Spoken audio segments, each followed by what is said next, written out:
Alors, le sujet de notre débat aujourd'hui, le numérique pour les relations internationales. Je vais vous présenter nos invités. Alors, nous avons Marion Morel qui est à côté de moi, qui est responsable de la coopération décentralisée pour le Grand Angoulême. Myriam Eliassa, qui est conseillère municipale de la ville de Besançon et qui représente le maire Jean-Louis Fousseret, qui est vice-président de l'Association des maires des grandes villes de France. Nous avons Romain Dacosta, qui est au bout là-bas, qui est chargé de la communication et de la coopération décentralisée de la ville de Rosny-sous-Bois. À ses côtés, Bamadi Sanoko, qui est maire adjoint de la ville de Gentilly, chargé notamment des TIC et de la coopération décentralisée. Et nous avons à mes côtés pas loin Barnabé Louche, qui est directeur des partenariats de Bibliothèques sans frontières, qui nous parlera de ses projets également. Alors la coopération décentralisée et le numérique, avec plus de 5000 collectivités territoriales qui sont présentes dans 142 pays, la France a une expérience qui est très importante en matière de coopération décentralisée. Nous allons voir aujourd'hui comment ces liens ont modifié ou ont fait évoluer la coopération décentralisée, en quoi cet outil peut-il faciliter les actions des collectivités territoriales, et quels sont éventuellement les pièges à éviter, les bonnes pratiques à adopter. Donc je vous propose de débuter le débat avec mes invités qui vont un peu nous parler de leurs actions en matière de coopération décentralisée dans leur ville. Et nous aurons Barnabé Louche qui nous parlera de ses actions en tant que Bibliothèque sans frontières. Je vous propose de commencer avec peut-être Marion Morel du Grand Angoulême.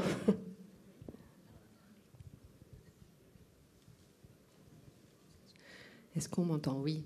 Merci. Bonjour à tous.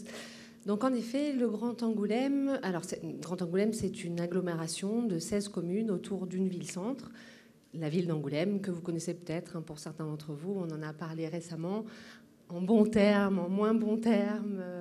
Récemment, en particulier le Festival international de la BD qui vient de se terminer, qui est un événement phare et reconnu à l'international et qui constitue un petit peu le socle de notre package, notre vitrine dans la promotion que l'on a à l'extérieur. Donc vous dire simplement que le Grand Angoulême, traditionnellement, depuis, on va dire, quasiment une dizaine d'années, a développé des relations à l'échelle européenne avec un certain nombre de partenaires, notamment en Espagne, au Portugal, en Irlande, au Royaume-Uni. Et tout ce travail-là a été consolidé et mis à profit, tous ces réseaux qu'on a su créer pour un petit peu, j'allais dire, les donner à voir de manière plus large à l'international. Et c'est ce qui a décidé nos élus à aller en 2012 sur une première coopération extrêmement riche avec le Mexique. Donc c'est plutôt sur cette coopération-là que je vous ferai part de notre expérience concrète. Alors le Mexique. Pourquoi le Mexique et pourquoi le numérique finalement? Il faut savoir que le Mexique est la 14e économie mondiale et que parmi les secteurs en développement là-bas, il y a comme point très très fort d'accroche les télécommunications, les TIC, l'Internet et le numérique au sens plus large. Et nous, à Angoulême, ça nous a beaucoup intéressés. Parce que dans le sillage du Festival international de la BD dont je parlais tout à l'heure, qui a 43 ans d'existence, s'est développé tout un pôle économique et d'enseignement supérieur à Angoulême sur les métiers de l'image et du numérique. Alors dans image, à Angoulême, on met bien évidemment la BD, mais aussi des développements plus récents qui sont le cinéma d'animation. Peut-être que certains d'entre vous le savent, ou je vais vous l'apprendre. Il y a une grosse production de cinéma d'animation à Angoulême et beaucoup des grands films longs métrages qui ont connu un retentissement international ces dernières années ont été produits à Angoulême. Kirikou est un peu l'exemple emblématique, mais plus récemment, il y a eu Minuscule, donc la vallée des fourmis perdues, qui est aujourd'hui en lice d'ailleurs pour les Césars, si je ne me trompe pas. Donc voilà, il y a ce potentiel vraiment autour de l'animation et autour également du jeu vidéo, c'est plus récent. Donc un gros tissu d'entreprise, je vais peut-être essayer de faire un tout petit peu plus court, un gros tissu d'entreprise, de nombreuses écoles aussi de renommée internationale, en particulier sur le jeu vidéo, pardon. Et donc tout ce potentiel-là, on a voulu le mettre dans le panier finalement de la coopération avec le Mexique, qui était dans cette même démarche, puisque depuis maintenant 2 ans, la ville de Guadalajara, avec laquelle nous sommes en coopération, travaille à la création d'un projet d'intérêt national qui s'appelle Ciudad Creativa Digital, donc ville créative numérique, qui embrasse tous ces métiers et tous ces développements sur lesquels on travaille à Angoulême depuis maintenant une 15aine d'années. Voilà, un petit peu rapidement rapidement ou pas d'ailleurs, pour le contexte. Alors maintenant, je propose peut-être à Myriam Eliassa de nous présenter ce que fait sa ville. Oui, la ville est l'agglomération de Besançon, c'est à peu près 240 000 habitants. Et très tôt, nous nous sommes intéressés donc à la coopération décentralisée internationale avec le continent africain. Donc nous sommes investis depuis plus de 10 ans en accompagnant différents projets. Donc, le plus important d'entre eux a été Sénéclic, c'est une plateforme de travail collaborative.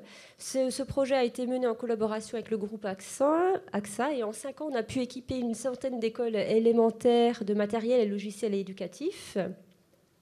Donc, il y a eu une collaboration entre les enseignants de Besançon et du Sénégal. Nous avons axé aussi une collaboration au Sénégal avec la ville de Dakar, en montant un atelier pour handicapés chargé de remettre en état les ordinateurs et de les recycler. Nous avons aussi accompagné différentes villes du Sénégal, dont Guinguinéo, pour la mise en place d'outils de gestion administrative et de photocopières. En parallèle, nous adhérons au CERCOP, qui est à RMA. Donc, nous avons mis en place une plateforme aussi de travail collaboratif, un site internet, où figure un ensemble de ressources pour permettre aux différents acteurs, que ce soit les collectivités locales, les associations, à pouvoir identifier les projets, collaborer et pouvoir développer justement plusieurs actions. Je vous remercie. Bamadi Sanoko. Bonjour, oui, Bamadi Sanoko, je suis maire adjoint donc, à la ville de Gentilly. Gentilly, qui est une ville de 17 000 habitants, proche de Paris, dans le département du Val-de-Marne. Et on mène, je dirais, une coopération décentralisée avec une commune au Mali qui s'appelle Dougou-Louila, une commune à 180 km au nord de Bamako, et une relation de jumelage avec une ville allemande qui s'appelle Freiberg, qui se trouve en Saxe, pas très loin de la frontière tchèque. Donc, dans le cadre de différentes activités de coopération et d'action internationale de la collectivité, on a pu mener des projets de réalisation d'un centre de santé communautaire, par exemple, dans le cadre d'une coopération tripartite qui engage effectivement la commune gentillienne française Gentilly, la commune malienne et la commune de Freiberg. Et dans ce cadre-là, différents types d'échanges ont pu permettre à ce que des jeunes des 2 villes françaises et allemandes puissent aller sur le terrain, réaliser différents chantiers et d'organiser effectivement les différents échanges. Et en termes, je dirais, de numérique, les actions ont porté, au-delà de l'équipement de notre ville partenaire au Mali, de favoriser les échanges à 3 autour d'initiatives assez fortes de sensibilisation qui sont autour de la semaine de la solidarité internationale, par exemple, où il y a des liaisons qui ont pu être faites et qui auraient permis de pouvoir échanger et débattre sur ces questions-là, mais au-delà de ça, de faciliter effectivement les échanges. Donc, je ne vais pas entrer dans les détails maintenant, peut-être tout à l'heure dans le débat, mais pour montrer un peu que le souci essentiel de la ville est de permettre, comme c'est une coopération qui est née de citoyens, de continuer à favoriser la participation citoyenne et les échanges. Alors, Romain Dacosta, pour la ville de Rosny-sous-Bois. Oui, bonjour, je suis Romain Dacosta. Je suis le directeur de la communication de la ville de Rosny-sous-Bois, 43 000 habitants, en Seine-Saint-Denis. Pour ceux qui ne connaissent pas et qui connaissent Buisson-Futé, Buisson-Futé est à Rosny-sous-Bois, notre particularité. La coopération entre Rosny et le Bénin, je ne dis pas que c'était un pur hasard, puisque ça vient du fait que je suis originaire du Bénin, que je suis donc employé municipal à la ville de Rosny depuis à peu près 34 ans. Et ça fait 25 ans que nous avons commencé petit à petit à faire des actions au Bénin. Ça a commencé au départ par donc une élue de Rosny qui a amené des jeunes d'une école, d'un collège. Ils sont partis travailler dans un orphelinat. Et c'est au retour donc de ce voyage que nous avons monté une association qui s'appelait Amitié et Développement avec le Bénin. Et c'est avec cette association qu'on a commencé à d'abord faire des échanges à caractère social jusqu'à l'avènement de la décentralisation en 2002 au Bénin. Et là, nous avons passé donc la première convention de coopération décentralisée avec la ville de Cotonou, qui est la capitale économique du Bénin, à peu près 1 million d'habitants. Ironie, 42 000 habitants.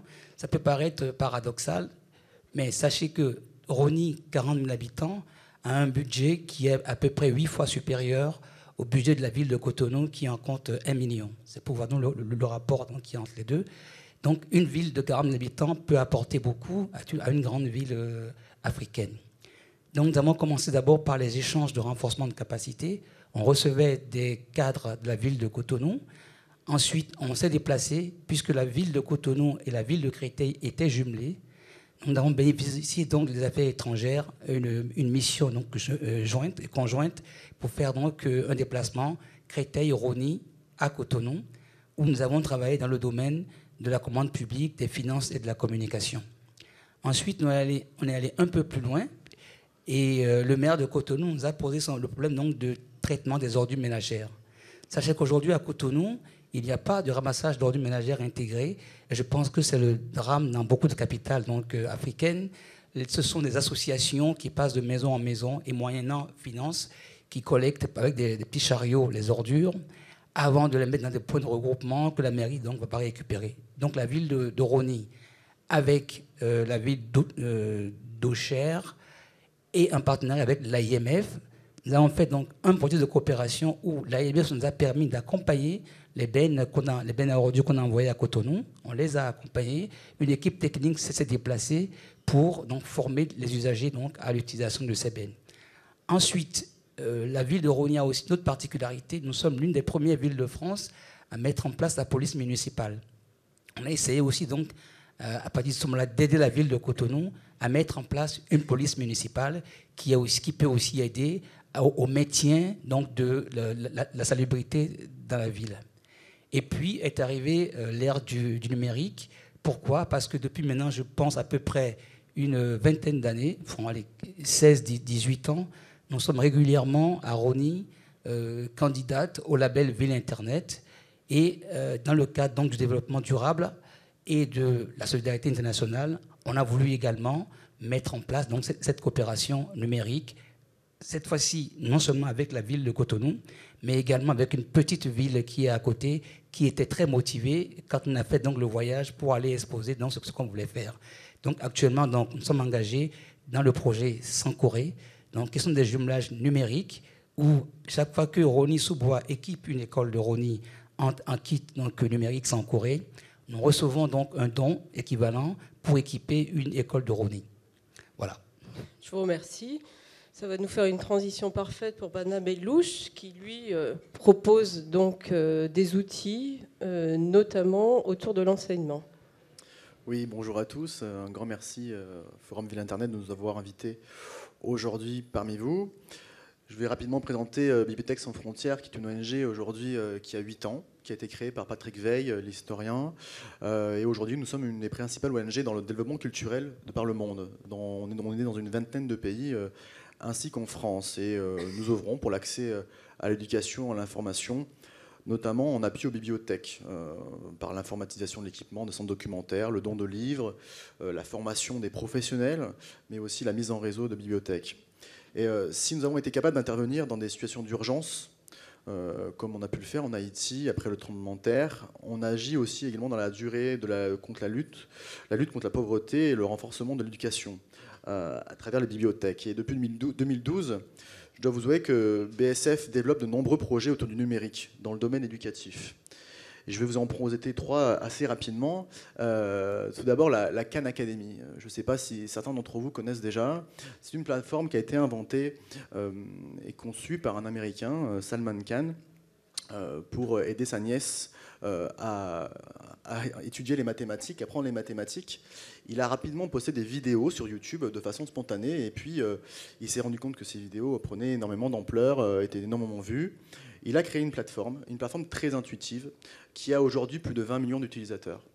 Et cette plateforme, Bibliothèques sans frontières l'a traduite en français avec l'aide de la Fondation Orange. Et depuis septembre 2014, nous avons près de 300 000 utilisateurs qui utilisent donc la Khan Academy pour apprendre les sciences, les mathématiques en particulier, avec 2500 vidéos en ligne de leçons, mais aussi 100 000 exercices. Ça, c'est un dispositif qui est gratuit? C'est un dispositif qui est totalement gratuit, totalement ouvert, à la fois pour les leçons vidéo, mais aussi les exercices. C'est une plateforme qui est puissante parce qu'elle est intuitive, parce qu'elle est stimulante pour les élèves.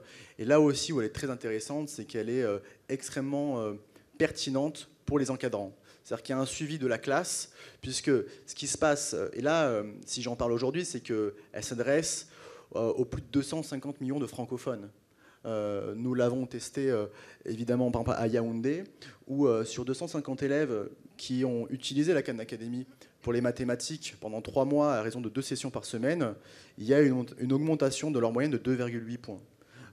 Donc c'est ouvert à tous. Et c'est un outil extrêmement intuitif, stimulant et très pertinent pour les encadrants dans le suivi entre, et ce qui est très important, entre les bons élèves et les mauvais élèves. Souvent, il y a une grande disparité et il est important pour les élèves de gagner du temps et de comprendre quelle brique de savoir n'a pas été compris et de pouvoir aider les élèves un peu plus en difficulté.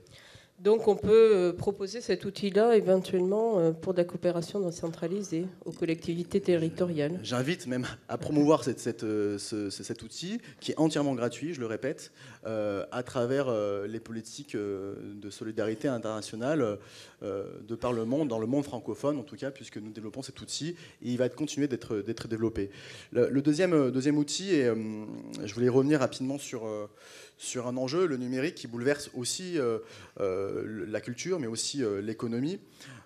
Pour travailler en Afrique subsaharienne, mais comme d'autres pays en développement, il y a une forte pénétration des technologies qui évoluent certainement encore plus rapidement que dans les pays du Nord. C'est-à-dire que... Je vous propose peut-être que nous parlions de ça en deuxième partie de débat. Ok.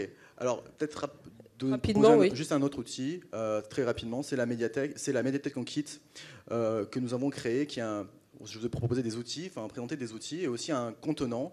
C'est-à-dire qu'on s'est rendu compte, après le tremblement de terre en Haïti, qu'il n'y avait aucun outil standardisé pour apporter de la culture, à travers notamment le numérique. Et qu'avec le Haut Comité aux réfugiés et le designer Stark, nous avons créé une médiathèque en kit avec 4 flycases, avec des livres évidemment, des jeux de société, mais aussi 50 liseuses, des tablettes avec un serveur, pour proposer aux réfugiés, parce qu'aujourd'hui il y a 50 millions de réfugiés dans le monde, des réfugiés qui restent 17 ans en moyenne dans les camps de réfugiés, pour proposer des outils pour qu'ils recréent du lien avec leur famille de par le monde. Cet outil qu'on propose aussi aux collectivités françaises, vous pourrez venir sur notre stand, mais cet outil il est aujourd'hui extrêmement puissant pour recréer du lien avec le monde, pour apprendre, parce que les gens qui sont en situation de précarité, en situation d'urgence, ils ont, au-delà de manger, de boire, de se reconstruire, pour se reconstruire, justement, ils ont besoin de lire, d'écrire. Et c'est extrêmement important de créer des outils de ce type-là. Bien, je vous remercie. Alors, je voudrais laisser la parole à quelqu'un qui n'a pas pu être là parmi nous parce qu'il avait aujourd'hui la Commission nationale pour la coopération décentralisée. C'est Bertrand Faure, qui est délégué pour l'action extérieure des collectivités territoriales pour le ministère des Affaires étrangères. Et je vous propose de regarder ce qu'il nous dit sur la coopération décentralisée en vidéo. Pourquoi est-ce, d'après vous, important pour une ville de faire de la coopération décentralisée? Sans faire de long développement. Il y a plusieurs raisons principales. C'est important d'une ville d'être exposée internationalement pour son attractivité, pour son image, pour son rayonnement international. C'est bon en termes de développement économique, d'emploi, de tourisme, de présence des étudiants étrangers et donc de vitalité du tissu économique d'une ville. C'est bon aussi en termes, je dirais, presque de générosité, de solidarité, voire de coopération tout simplement à l'égard des pays partenaires, des autres territoires partenaires. Et puis enfin, c'est une vertu plus générale d'éducation à la citoyenneté mondiale, d'éducation des esprits, le fait d'être à l'international permet, je dirais, d'accroître la capacité de compréhension dans ce monde globalisé qui ne nous attend pas, qui va vite.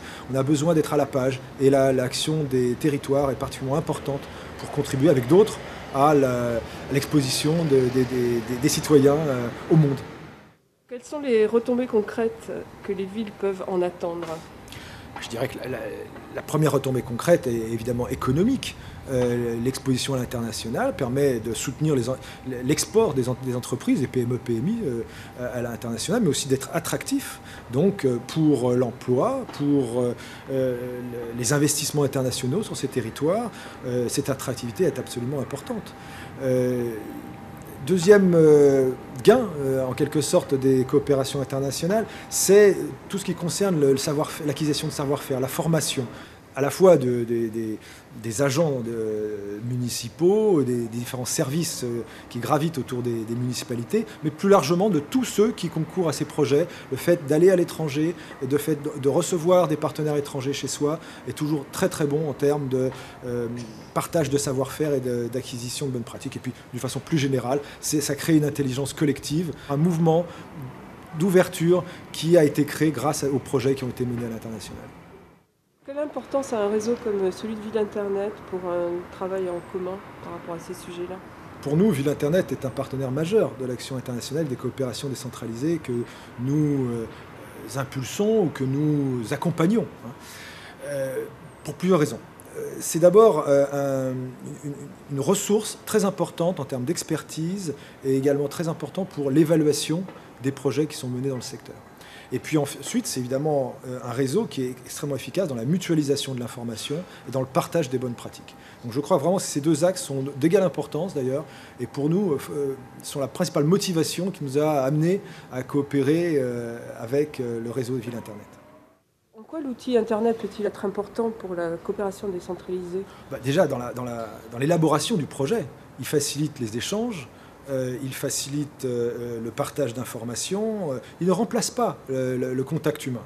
Le contact humain est toujours indispensable. Mais entre deux contacts humains, évidemment, les échanges d'informations sont d'une rapidité et d'une efficacité sans commune mesure à la période d'avant Internet.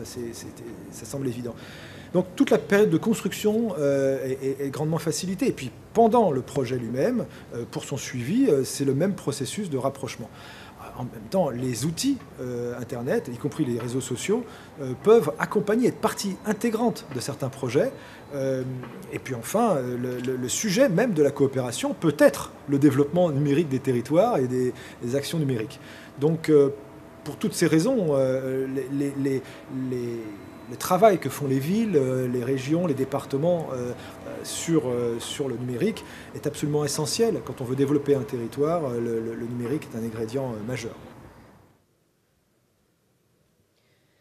Alors, comme nous le disait Bertrand Faure, donc, le numérique est un outil majeur pour développer un territoire. Donc je voudrais savoir qu'est-ce que ça a changé dans vos collectivités, les uns et les autres. Je veux bien commencer peut-être par M. Dacosta qui est en train d'écrire. Bien sûr, bien évidemment qu'il y a eu des répercussions. Vous savez, la coopération décentralisée, la loi date maintenant d'à peu près 92-93, mais on a eu beaucoup de mal à le faire, donc à la faire découvrir non seulement aux administrations, mais surtout aux populations. Donc à Rony, ce qu'on a fait, c'est de faire en sorte pour que tout ce que nous faisons en direction du Bénin soit partagé par la population. Il n'y a jamais eu de délibération donc, pour une nation de coopération envers le Bénin qui n'a pas obtenu le vote à l'unanimité au sein du conseil municipal, bien qu'on ait donc toutes les tendances représentées, de la gauche à la droite extrême. Maintenant, vis-à-vis donc de la population, je donne un exemple. Nous avons amené des jeunes enfants de Rony, déscolarisés, dans un parcours qu'on a appelé permis de conduire égale clé pour la citoyenneté. Et il fallait donc, à la sortie du permis, qu'ils puissent trouver un emploi. On a vu des jeunes transformés entre le moment où ils ont fini leur formation en France et la fin de leur séjour au Bénin. 90% ont trouvé du travail. On en a réalisé un film qui s'appelle Sur la route, qui a été diffusé sur Arte et qui a été primé donc, par le prix Ville et Avenir. Voilà. Et en quoi Internet a-t-il modifié tout ça par rapport à votre projet Sankoré, par exemple? Alors, en ce qui concerne Internet, je prends l'exemple du projet Sankoré. Le projet Sankoré est parti d'abord d'une convention bilatérale entre l'État français et les États en Afrique, notamment entre le Bénin et la France. L'État béninois a reçu 235 kits. Nous, à la ville, à Roni, on a offert à peu près une vingtaine de kits. Mais on sait aujourd'hui, à chaque instant, où se trouve chaque kit. Et on sait également aujourd'hui l'engouement qu'il y a entre les écoles de Roni-sous-Bois et les écoles du Bénin. Lors de notre dernier voyage donc, à Cotonou avec le maire de Roni, on a fait de la première visioconférence entre une classe du Bénin et une classe de Roni-sous-Bois. Et les enfants ont échangé les hymnes de chaque pays. L'hymne national du Bénin, chanté par les enfants béninois, et l'hymne national française, ici, chanté ici par les enfants français. Je peux vous dire que quand les enfants sont rentrés chez eux, tous les parents étaient au courant, et les classes aujourd'hui qui n'ont pas encore le kit Sankoré veulent en avoir, et même des professeurs qui n'étaient pas encore jusque-là intéressés s'y intéressent, et ceux qui sont déjà équipés, on demande déjà donc d'être encore mieux équipés. Merci. Monsieur Sanoko, vous avez quelque chose à dire sur la question? Juste pour rappeler la facilité que ça a permis dans l'échange d'informations et de données. Comme je vous l'ai évoqué tout à l'heure, on est dans une coopération tripartite. On se trouve en France, en Allemagne et au Mali. Donc, dans le cadre de l'identification des projets et pour trouver des financements, et on a besoin d'échanger. Donc, ça a permis de faciliter ces contacts. Avant, il fallait trouver un porteur de valise, entre guillemets, qui va se retrouver sur place et qui va aller distribuer le courrier directement. Donc ça a facilité pleinement beaucoup de choses dans l'échange d'informations et dans l'amélioration de notre connaissance qu'on peut avoir sur les 3 territoires. Et après, l'élément essentiel qui a été pour nous important, c'est comment on arrive à favoriser cet échange entre citoyens dans le cadre de cette coopération-là. On n'a pas eu trop de difficultés à nous, à Gentilly, dans le sens où cette coopération est née d'une association de jeunes, donc, qui a réussi à en faire un sujet important pour la ville. Après, c'est de pouvoir perdurer dans le temps et de pouvoir assurer ce lien fort qu'on peut avoir. Moi, je prends juste une anecdote, c'est qu'aujourd'hui, notre ville partenaire malienne a une page Facebook sur lequel elle informe des choses et sur lequel on est en lien aussi.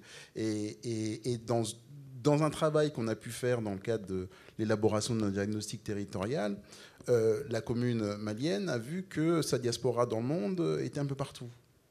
En France, parce qu'il y avait une communauté, en Chine, aux États-Unis. Et par ce travail-là, et notamment en contact avec certains qui ont pu, il y en a certains de la diaspora qui étaient aux États-Unis qui étaient prêts à aider sa commune à créer leur site Internet. Donc il y a des choses qui sont faites. Ça permet de mieux se connaître. Et un autre exemple d'action sur lequel on commence à y réfléchir, monsieur l'évoquait sur notamment comment, avec les scolaires, on peut aller un peu plus loin. Il y a des choses qui ont été faites dans un travail d'échange vidéo, par exemple, qui a permis effectivement à des jeunes de Gentilly, des scolaires, de pouvoir envoyer une lettre vidéo, je veux dire, en retour, je dirais, les jeunes maliens. Donc ça aussi, ça favorise au travers le numérique, le contact et l'appropriation de ces thématiques-là par les populations, notamment les plus jeunes. Bien.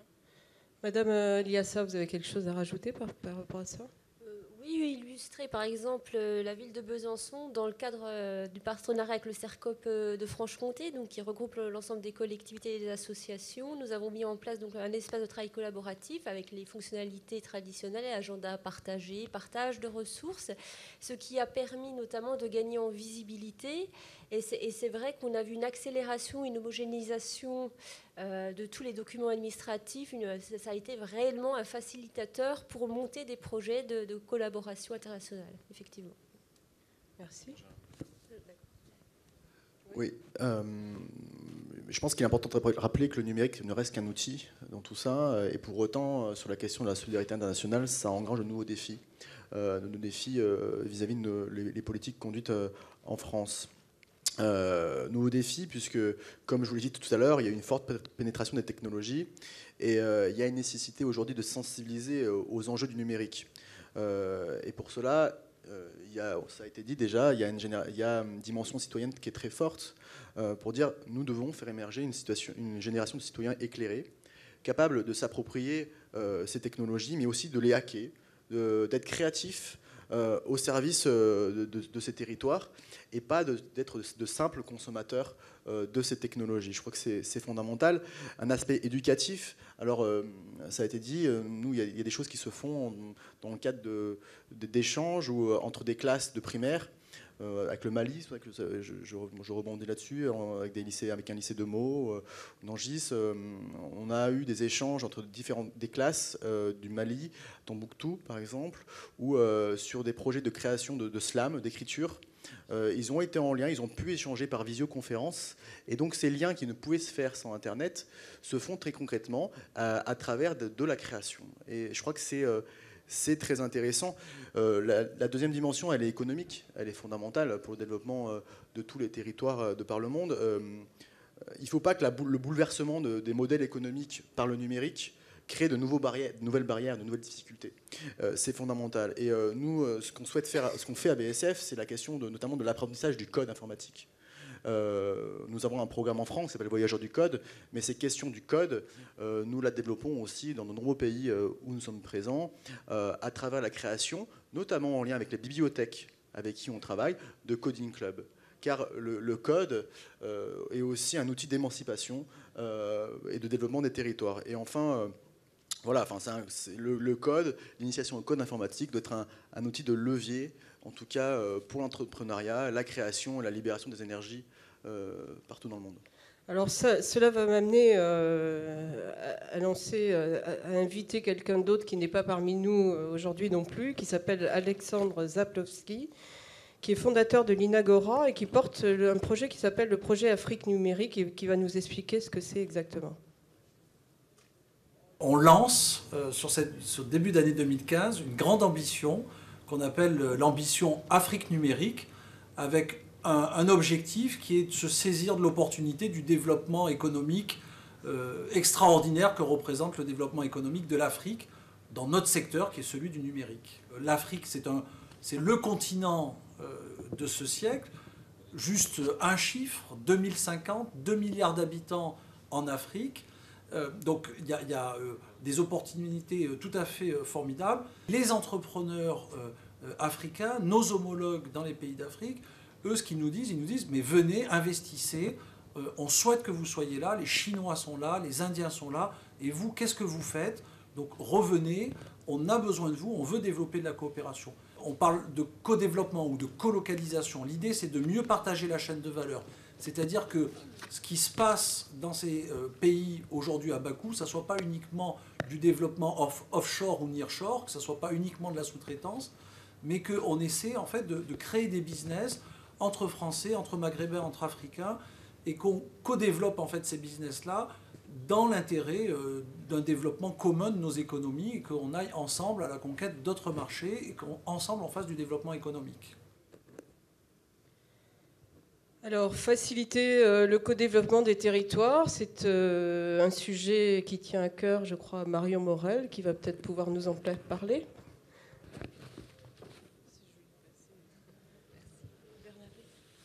Bah oui, en effet, nous on se retrouve complètement dans ce qui vient d'être dit, également dans ce qu'a dit Bertrand Faure. On est complètement en ligne avec cette idée de co-développement, de co-construction du développement économique. Alors le projet dont je vous parlais tout à l'heure qui nous lie au Mexique, en fait, il embrasse trois champs principaux, et le premier étant effectivement le champ économique, c'est-à-dire comment est-ce que nous, à Angoulême, sur un territoire qu'on vend comme étant un territoire créatif, où il y a une forte densité d'industries culturelles et créatives, comment est-ce qu'on se met en connexion immédiate avec des territoires à l'international, et en particulier donc avec cette zone de Guadalajara au Mexique, qui travaille sur son projet, sur son pôle d'excellence de ville créative numérique.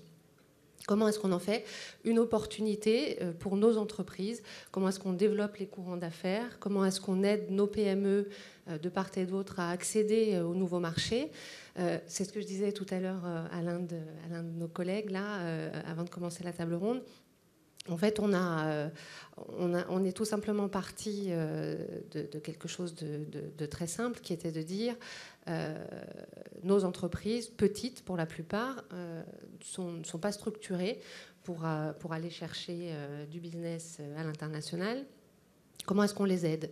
Alors, parmi la panoplie, les différents outils qui existaient, on s'est rendu compte que les outils de la coopération décentralisée pouvaient permettre ce genre d'approche.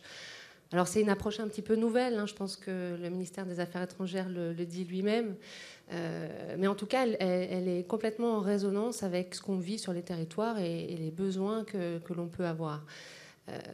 Donc, le développement économique, la promotion économique du territoire, on l'a dit, aussi, et c'est un point très fort, finalement c'est complètement corrélé à cela, le développement d'échanges universitaires ou échanges entre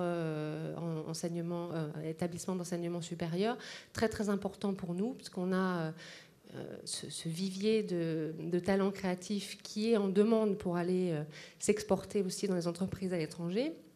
Donc ça, c'est extrêmement important. Et nos partenaires mexicains sont exactement dans cette même dynamique. On accueille à Angoulême, depuis que le partenariat a commencé, donc depuis 2012, très très régulièrement, donc des stagiaires qui viennent faire des formations professionnelles et des stages professionnels en entreprise, dans des studios d'animation en particulier, des studios de jeux vidéo également. Et inversement, on exporte un certain nombre de nos étudiants au Mexique. Donc, je l'ai dit, pilier économique, pilier académique et aussi un pilier culturel, hein, puisque on considère que les industries culturelles et créatives sont un tout, que de parler d'industrie culturelle, ça n'est pas un gros mot, et que donc, de ce fait-là, le champ culturel a pleinement sa place aux côtés du champ économique dans ce type de coopération. Donc, principalement, on a axé les échanges autour du Festival international de la BD, parce qu'il y a un événement un peu similaire à Guadalajara qui s'appelle la Feria Internacional del Libro, donc la foire internationale du livre, qui développe en son sein un sous-secteur vraiment de manière très très puissante autour du livre numérique. Donc BD numérique, roman graphique, toutes ces choses-là, ça nous parle.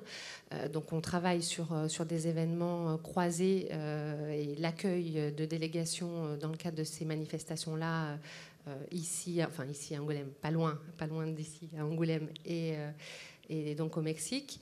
On travaille aussi sur des résidences croisées d'artistes.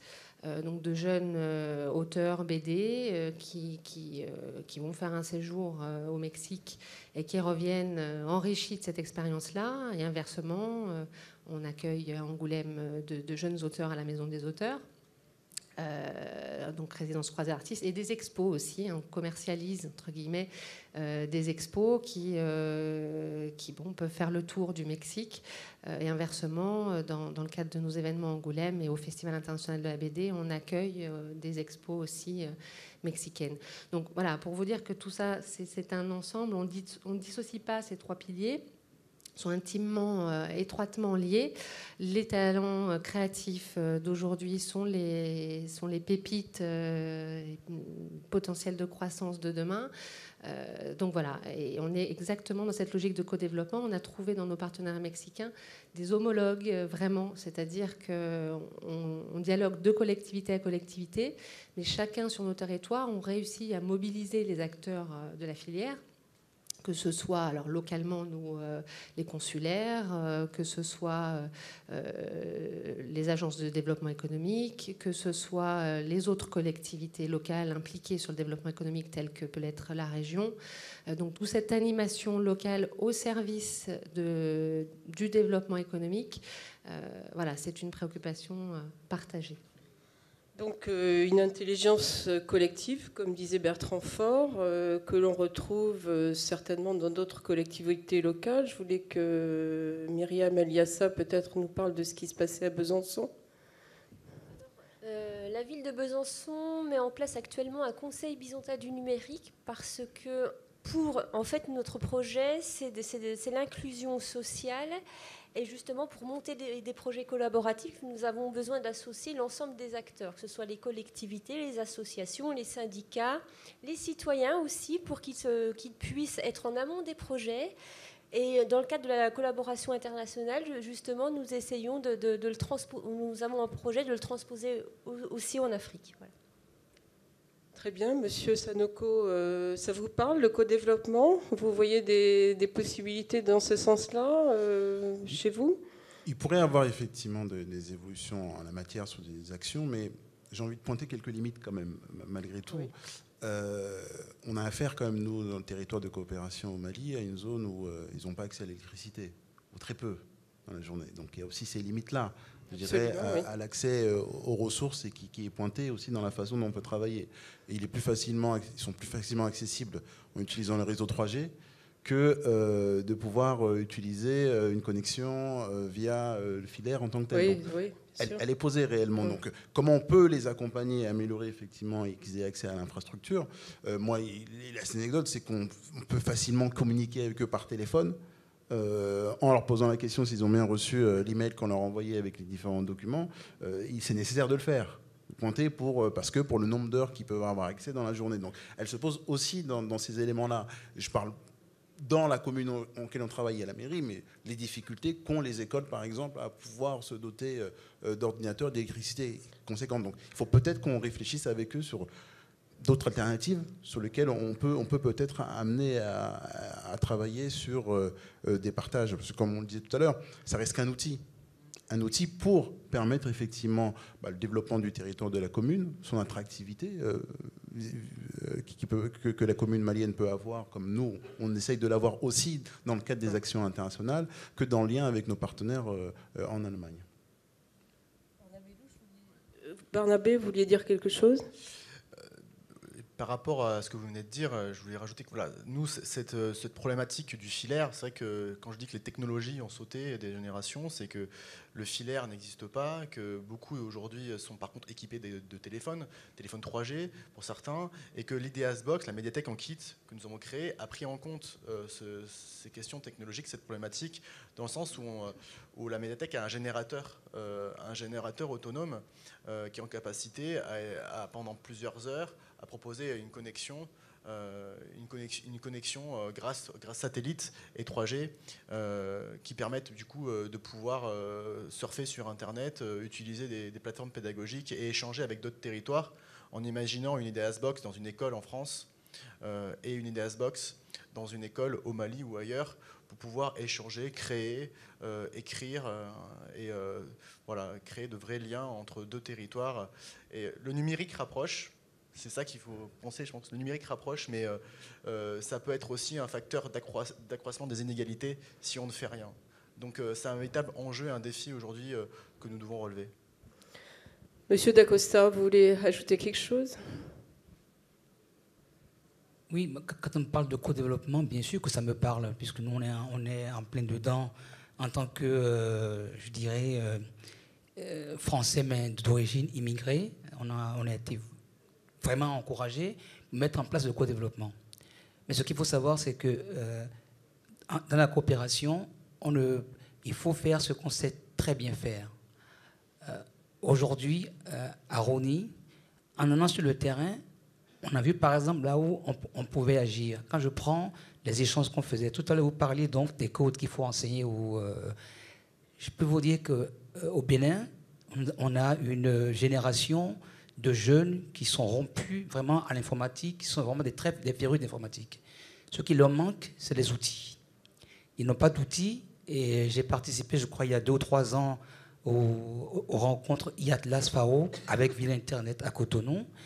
Et ça a permis à des associations de jeunes d'interpeller les mairies, les ministères, pour mettre le doigt sur un problème, c'est que ceux aujourd'hui qui ont accès aux outils, ce n'est pas ceux qui les utilisent le plus.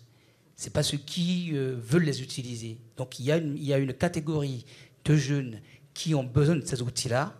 Quand nous avons voulu faire notre vidéoconférence entre Rony et Cotonou, on voulait utiliser Skype. D'abord, donc, il y avait une panne d'électricité, donc on a pris un ordinateur portable, il n'y avait pas de connexion Internet, c'est la 3G, et c'est la 3G qui marche aujourd'hui en Afrique. Quand on avait tout ça, au moment de se connecter, mais Skype ne passait pas. Qu'est-ce qu'il fallait faire ? Eh bien, c'est du fin fond du Bénin que les jeunes informaticiens ont trouvé une plateforme où vous, que moi-même je ne connaissais pas, et que nos services informatiques ne connaissaient pas à Paris. Et c'est grâce à ça qu'on a pu sauver donc, la visioconférence. À partir de ce moment-là, moi je travaille ici. J'ai aussi une casquette en dehors de la mairie de Rosny-sous-Bois, qui est celle donc, du président du Haut Conseil des Béninois de l'extérieur. Et à partir de ce moment-là, avec la ville de Rosny-sous-Bois, qui nous accompagne, on va aussi maintenant aller voir donc les entreprises du territoire, comme par exemple le MEDEF que nous hébergeons à Rosny, et avec eux, nous allons vraiment nous lancer donc dans le co-développement, parce que si on ne sait pas y aller, il ne faut pas y aller. Oui, alors on arrive au fait qu'effectivement, autour d'Internet, ça peut être des projets autour du développement de l'Internet lui-même. Tout à fait. Et non plus un outil que l'on utilise. Alors je voudrais revenir sur le débat, coopération décentralisée Internet. On parlait de relations, de communication qui se faisaient via Internet. Mais est-ce qu'il n'est pas encore nécessaire aujourd'hui de se déplacer dans les actions de coopération décentralisée? Est-ce que se voir, c'est important, ça reste important? Ou est-ce que Internet suffit, Marion Morel? Non, Internet ne suffit pas, bien entendu. Alors, il y a peut-être des pays ou des cultures dans lesquelles la proximité, l'intérêt de se voir est encore plus prégnant. En tout cas, je crois que, nous, pour ce qui nous concerne, les Mexicains sont effectivement dans cette attente de se rencontrer fréquemment. Alors, quand on dit fréquemment, ça peut être une fois par an. Hein. On n'est pas non plus sur des voyages très rapprochés, parce que ça nécessite quand même de mobiliser du temps. Mais en effet, c'est important de se voir. Alors, c'est curieux parce que je vous entendais parler de Skype et des difficultés que vous aviez parfois à vous connecter avec vos amis du Bénin. Et ben, curieusement, nous, parfois, avec les Mexicains, on se trouve dans une relation inversée où eux sont ultra connectés. C'est les champions des réseaux sociaux. Ils sont constamment en train d'actualiser leur statut, etc. Et nous, parfois, c'est vrai que c'est peut-être un travers de l'administration française, en tout cas de la collectivité dans laquelle je suis, pour le moins, on est parfois un petit peu en dessous, un cran en dessous, dans l'utilisation de ces technologies de l'information et de la communication. Donc ça, c'est vrai que c'est un petit clin d'œil, mais c'est assez drôle. Donc, voilà, je voudrais pas peut-être défendre de manière comme ça, effronter la question du développement économique ici, mais c'est vrai que avec ce projet de coopération avec le Mexique, j'ai franchement l'impression qu'on est dans une autre forme de coopération qui est complètement complémentaire de ce que vous pouvez faire là en termes de peut-être plus de solidarité. Là, en effet, avec le Mexique, on est sur une autre forme de collaboration, dans une logique de gagnant-gagnant. Et encore une fois, parfois, on a l'impression d'être ceux qui sont en demande peut-être plus que dans cette logique de transfert. On est vraiment toujours très, très surpris de ça. Donc, en effet, pour revenir sur votre question, se rencontrer, c'est très, très important. Ça permet d'ajuster la coopération, toutes les choses qu'on parfois on n'ose pas évoquer au téléphone ou qu'on a des difficultés à transmettre via Skype. Toutes ces choses-là, elles doivent effectivement passer par le contact humain. Donc, extrêmement important, oui. Quelqu'un voudrait... Romain Dacosta? Bien sûr que le contact humain est très important. Je vous donne un exemple. Nous avons travaillé dans le cadre du projet Sans Corée. Nous avons travaillé pratiquement 2 ans et demi en allant sur place et en testant le matériel avant que ça ne bouge vraiment, parce que l'équipe qui avait été mise en place n'avait jamais impliqué directement le maire de la ville. Et ils n'avaient pas de budget et ils invoquaient qu'ils n'avaient pas de budget, donc il y avait des choses qui pouvaient être remplacées, il y avait un suivi qui devait être fait qui n'était pas fait, malgré tous les échanges que nous faisions. Il a suffi donc qu'on prenne ce problème à bras de corps et quand on s'est déplacé, qu'on fasse une réunion physique avec le maire de Cotonou et en lui faisant la démonstration de l'utilité donc, de ce qu'on faisait pour que ça se débloque, pour qu'il y ait un vrai comité de suivi qui a été mis en place avec du budget, parce que si effectivement Rosny fait l'effort de financer et que la ville de Cotonou n'a pas le minimum pour entretenir, ça ne peut pas aller, ça peut aller très loin. Donc on s'est déplacé pour régler ça, et c'est ce déplacement-là qui l'a réglé. Ça n'a pas pu se régler ni par téléphone, ni par des dizaines d'échanges de mails. Je rejoins totalement ce qui vient d'être dit. Encore une fois, le numérique n'est qu'un outil et c'est la médiation qui doit être au cœur de notre démarche. Sans ça, ce sont que des gadgets qui sont périmés en un rien de temps. Et nous, quand on propose la Khan Academy, quand les gens utilisent la Khan Academy, c'est le professeur, il est irremplaçable. C'est pas pour se substituer au professeur, mais au contraire, le numérique transforme le métier du professeur, mais ne se substitue pas au professeur. L'Ideas Box, cette médiathèque avec des liseuses, avec des tablettes, il y a une médiation qui est faite autour. C'est pas on vous donne une médiathèque en kit, l'Ideas Box, débrouillez-vous. Ça n'a aucun sens. C'est toute la médiation, le travail sur l'identité qui peut être fait avec les réfugiés et la transmission que nous allons faire sur le terrain avec d'autres ONG qui permettra dans la durée de faire changer les choses et non pas de dire voici du numérique, allez débrouillez-vous. Non, ça n'a aucun sens. Donc tout c'est la médiation qui doit être au cœur de nos démarches pour transformer en profondeur ces territoires. Je pense qu'on est tous d'accord sur le fait que c'est un facilitateur de rencontres, plus qu'autre chose. Il nous permet de réduire les distances, il nous permet de préparer le terrain pour soit de venir, soit de les rencontrer, parce que inévitablement, il y a besoin toujours de se retrouver. On aura toujours besoin, même si on va améliorer les outils qui vont nous permettre, il y aura toujours une nécessité de pouvoir se rencontrer et de pouvoir échanger, poser les difficultés, essayer d'avancer. Mais sur l'action internationale de la collectivité en soi, c'est comment on intègre de plus en plus cet outil-là dans la façon de pouvoir mener nos relations internationales. Elle est posée aujourd'hui en tant que telle. C'est-à-dire qu'on considère encore que, in fine, c'est de pouvoir développer des projets autant là-bas qu'ici. Et aujourd'hui, comment le numérique est vraiment ce vecteur qui facilite cette entrée. Les rencontres, les allers-retours, ça se fait. Et aujourd'hui, comment dans un travail, si on veut aller un peu plus loin, collaboratif, sur quelle base on peut le faire? Donc c'est des questionnements que nous, on a pour aller un peu plus loin. Ils nous ont questionné sur les SIG, les systèmes d'information géographique, qui était aussi un questionnement, nous, sur notre territoire. Eux le posent, mais il y a peut-être un terrain collaboratif à avoir pour aller un peu plus loin dans notre domaine. Donc c'est encore des éléments qu'on ouvre, c'est des chantiers qu'on mène pour aller peut-être passer à une autre étape, qui nous permettent de dépasser, d'avoir des outils communs de travail et qui permettent d'assurer l'attractivité en commun. Parce que c'est aussi ça l'objectif. Autant on coopère, la représentante d'Angoulême le disait, pour permettre effectivement de montrer l'attractivité de nos terrains, autant nos partenaires aussi, de façon réciproque, souhaitent aussi attirer la lumière sur leur territoire. Évidemment. Myriam Aliassa, vous avez quelque chose à rajouter ? Pas spécialement, effectivement, il faut être dans une logique de gagnant-gagnant, faire un transfert de compétences entre les différents pays partenaires autour du numérique, parce qu'il ne suffit pas d'avoir les infrastructures et les outils, il faut savoir les utiliser intelligemment, favoriser les rencontres et adapter l'ensemble de ces moyens de communication pour permettre la réussite des projets. Ouais. Bien, je vais vous remercier tous pour ce débat riche et à bientôt.